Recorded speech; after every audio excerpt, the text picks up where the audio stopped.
Hello tout le monde, ici Sapritch, ex-professeur remplaçant au conservatoire et aujourd'hui je vais vous parler de Grand Corps Malade. Ça va parler musique avec Sapritch. Grand Corps Malade est un slammer de la Seine-Saint-Denis qui débute le slam en 2003 et sort son premier album en 2006. C'est un des artistes français qui a vendu le plus de disques en 2021 avec 285 000 exemplaires écoulés et bravo à lui. Mais j'avoue que j'ai un peu de mal à comprendre parce que quand même c'est... Il y a des jours inévitables où la confiance s'évanouit. Toutes ces heures vulnérables, il y a des jours comme des nuits. Non, sérieusement, c'est... Ça commence par un moment de flottement quand le soleil recule.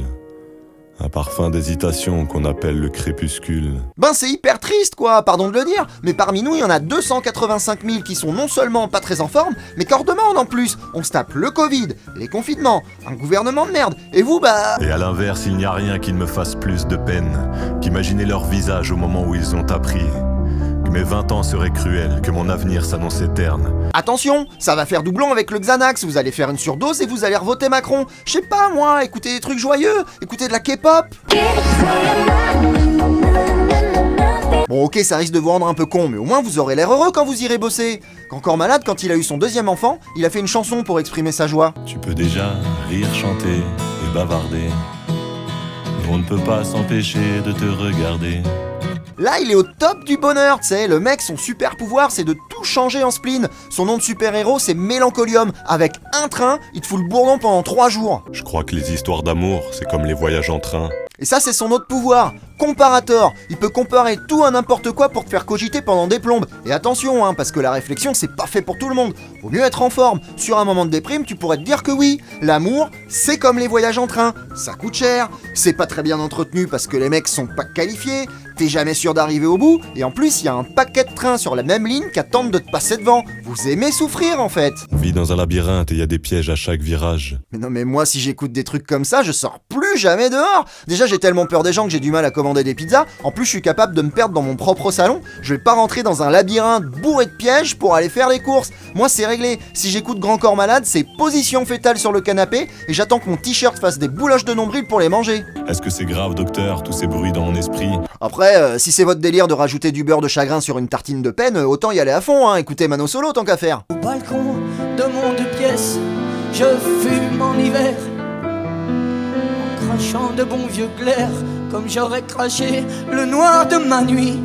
Et bah voilà, vous l'avez votre petite déprime, vous êtes content? Attendez, je vous en remets une petite. Close your eyes, give me your hand, darling. Ah, vous l'aviez pas vu venir celle-là, hein? Ça chiale maintenant, mais vous l'avez cherché. Allez hop, je vous termine. Pourquoi les gens qui s'aiment sont-ils toujours un peu les mêmes? Vous vous en rappeliez plus de William Scheller, hein? Et bah voilà, puisque vous aimez tant vous coller le cafard, bah vous êtes équipés. En plus c'est l'hiver, il fait bien froid, et c'est sûrement la dernière fois parce qu'on va tous crever.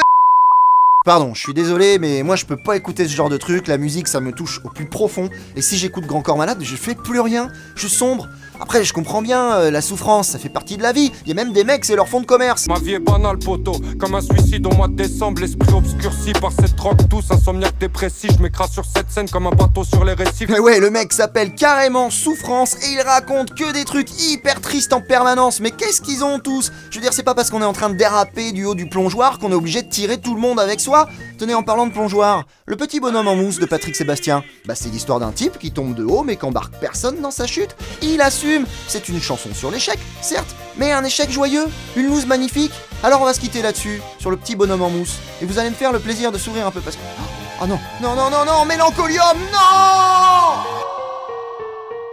Le petit bonhomme en mousse qui s'élance et rate le plongeoir. C'est comme la chanson douce que chantait ta maman le soir.